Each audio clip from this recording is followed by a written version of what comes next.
And now it's time for Dear Jamie. All right.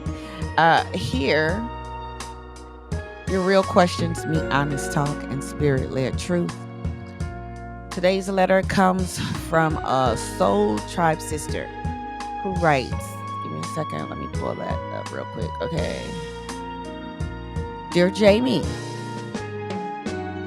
I share a child with my ex, and co parenting has become a battlefield instead of a partnership. Whenever we talk, he twists my words, controls the conversation, or makes me seem like the bad parent. It doesn't stop there. Sometimes, when we hand off our child, he makes sexual comments or unwanted advances. It feels like my boundaries and dignity don't matter. If I say no to him, he gets angry. Then he distorts the truth and spreads lies to make me seem bitter or ungrateful. If I ignore him, he uses silence as another weapon, refusing to cooperate with parenting plans. He's lied to the school about me, not providing supplies when I'm the one who pays for everything. He's told our child that I don't care about him, planting doubt in their heart. He often shows up late for pickups, he cancels at the last minute, and submits court documents that include half truths. All this keeps me stressed. I'm exhausted, Jamie. I'm tired of feeling like I'm always in a position of defending myself instead of simply being a mom.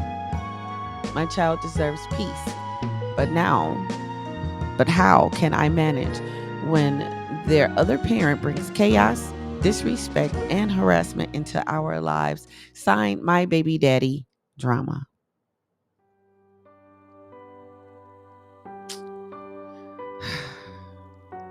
um,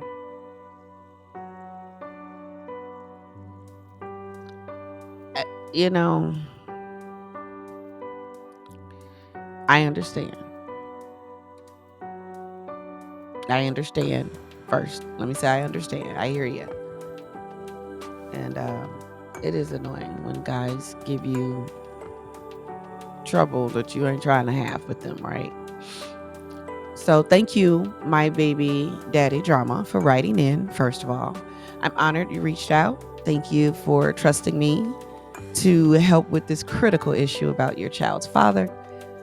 Um, so, Soul Tribe, let's pause because what she wrote about is not just a scenario, it's a reality. Many women that I know, actually, quite a few, that I know are dealing with or have dealt with it in some shape, form, or another. Um, but sis, first, let me say this: you are not alone, and you are not crazy for just wanting peace and to have a peaceful relationship with this guy. You're not wrong for it. Is it possible? It is, if everybody's willing to be at peace, but he's making peace difficult, right? Co-parenting with a controlling and dishonest person can be very hard. It's even worse if they, like I said, all they want to do is like they everything has to be associated with sex again. When you don't want to have sex anymore because you can't. If it's over, then no more sex. No more sex if it's over, right? But you still have to be a parent. And sometimes men have a difficult time disassociating no more sex and being a parent. They have a hard time with that. So do some of the women. It depends on the parent. The sex of the parent doesn't matter. The parent does. This situation can cause significant trauma. It leaves you carrying the weight of parenting and protecting yourself at the same time. And that's heavy. And I honor the strength it takes to keep going, man. And I hear your exhaustion because that is tiring.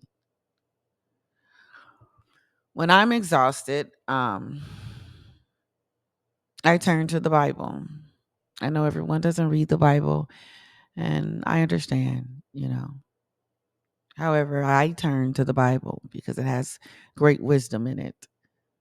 Um, the text I regard as the Word of God. When I'm exhausted,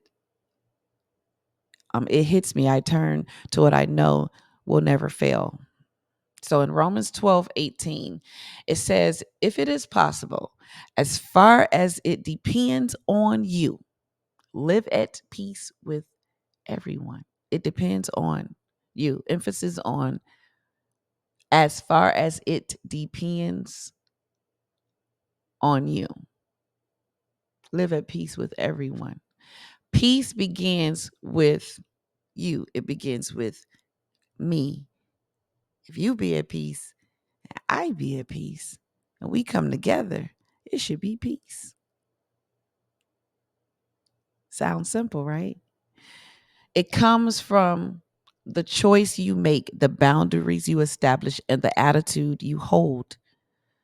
That means you alone are responsible for your peace, your reactions, and your side of the story, the side of history you're going to choose to be on in the family story.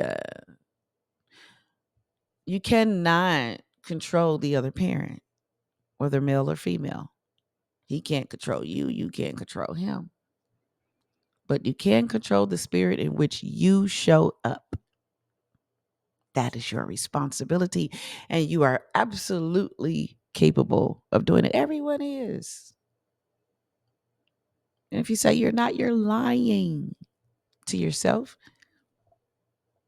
and to the situation and about the situation. And you can't point fingers if you're not going to sit in your truth.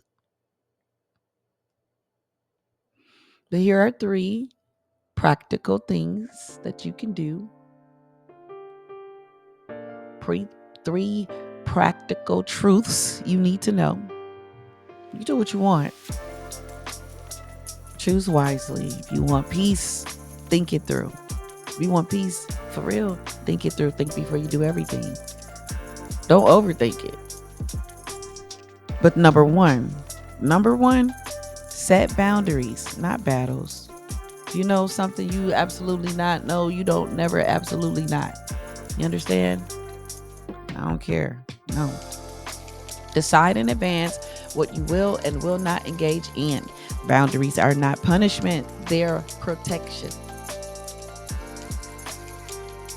Keep communication in writing when possible, short, factual, and about the child only. Get a journal. Again, I have the link in my box in my description. If you need something to write this information out, get a journal paper and let's use it for that purpose. Your child journal. Journal your experience with your child's father or mother. Keep track of what's happening when it happens. If you don't have the book on you when you get to the book, write it down. Don't forget to write it down. If that's what you got to get it out of you. Don't let it fester in you. So get you a journal. And when manipulation comes, do not feed it. Don't meet alone if he or she uses those moments to harass you, whether it be sexual, whether it be verbal. Because sometimes women come to with their disrespect just to disrespect the man. Find something to harass him about.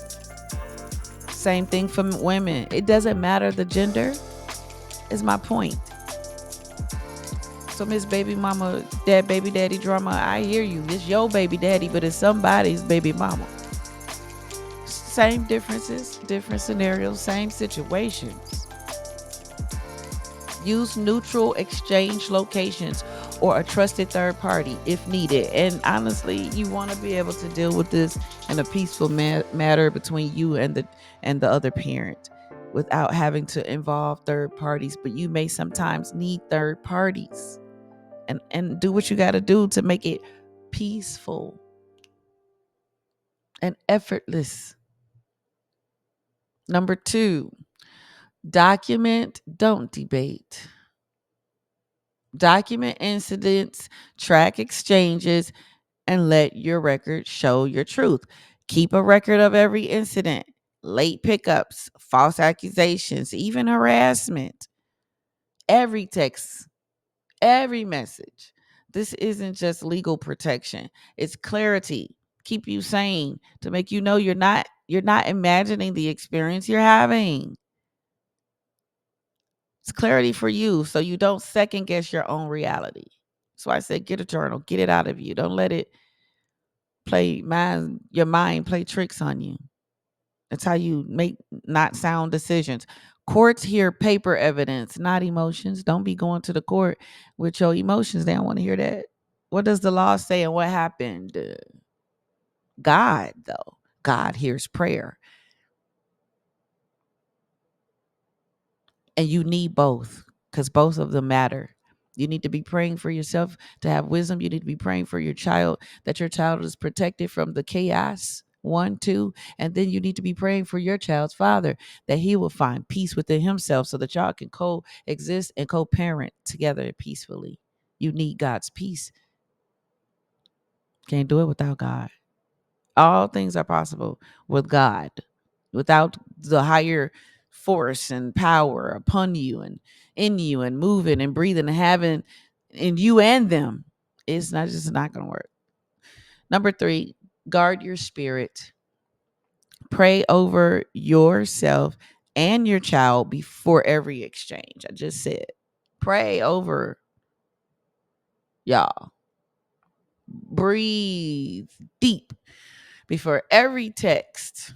Before you text, declare over yourself, I will not lose my peace to someone else's chaos. People be in chaos, hurting people, hurt people. Oh my God, I got tired of hearing that shit. She's hurting. Girl, get healed. Because just because you're hurting doesn't mean you get to go and hurt everybody else because you hurt. Get healed. Get whole. If it's still hurting, that's a long time to live with that kind of pain. Get free.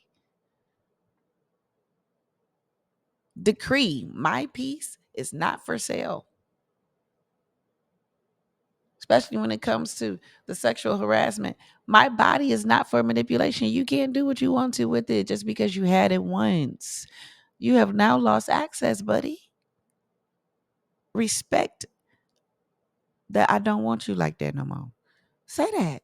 Now, if you think saying something like that is going to get you killed, you need to do something about that. Don't sit up there and let nobody have you living in fear and accepting what you don't have to accept. My body is not for manipulation. My child will not inherit this chaos. Say it out loud. And these words shift the atmosphere before you even step into it with that father, with that child, with that parent. So, Soul Tribe, I know this is easier said than done. I've been there, but I'm telling you, it can be done because when it wanted to work with with these same people, it worked. Everything was good. When it didn't want to be, it just wasn't because they didn't want it. He didn't want it. Shit. And then by the time I got done trying to keep it together personally, I didn't want it. So I know the sting of disrespect and the temptation to clap back, the fire in your chest that says, I'm not the one or the two. But listen, real talk, your child is watching.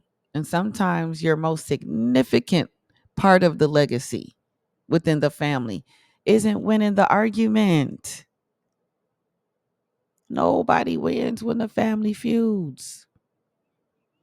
It's showing how to create peace, how to use wisdom, how to understand one another. Psalms 34:14 says, turn from evil and do good. Seek peace and pursue it. Chase peace as if your life depends on it, because your child's future does. You got to believe that. You got to know that, man. Sis, you're exhausted because you've been fighting on two fronts, parenting and protecting. But hear me, you are not powerless. You are a vessel of peace. Figure it out. Figure out your path to peace. You don't have to match his manipulation with madness. You don't have to carry shame for his harassment. That's not yours to take. Isaiah 54:17 declares that no weapon formed against you shall prosper, and every tongue that rises against you in judgment, you shall condemn. That means his lies cannot define you, his harassment cannot confine you, his manipulation cannot control you. To you and to every soul tribe sister or brother in this kind of situation right now, I speak strength. I speak strength. I speak clarity and peace to you. Your children, your child will rise because of your example, not because of your ex's accusations. To my sister who wrote in, and to anyone facing this reality, I wish you wisdom, restraint, and deep peace. May the Lord cover your co parenting journey. May your children inherit not the chaos, but the calm. Somebody cut this light out, y'all. And if you need deeper support, my empowerment coaching is here for you. We can create plans to protect your peace and purpose, even if the other parent is difficult. You can book a session at jamielondonclay.com. And I'll also have the link in the description area directly for the coaching, because you don't have to walk this alone. But hear me good. Only contact me if you are serious about changing your situation. Seriously. I really want to help people who want to be helped in real life. All right. To my baby daddy, drama sister, thank you for trusting me with your truth. And to the Soul Tribe listening, if you've ever lived this, I want you to share below. What's one strategy you've used to keep peace in a toxic co-parenting situation? You could probably help someone else that may be reading the comments and hear this episode or this segment. Your wisdom might be the encouragement someone else needs today. So, Soul Tribe in here, we help each other. So go ahead and leave your comment below. And that's today's Dear Jamie. Thank you for trusting me with your heart. And if you've got a question, or someone have a question or something you want to talk about, whatever it is, send it to me. Email me at Dear Jamie, Jamie. Dear Jamie, DearJamiemail, dearjamiemail@gmail.com. Your story may be the next one we walk through. So hit me.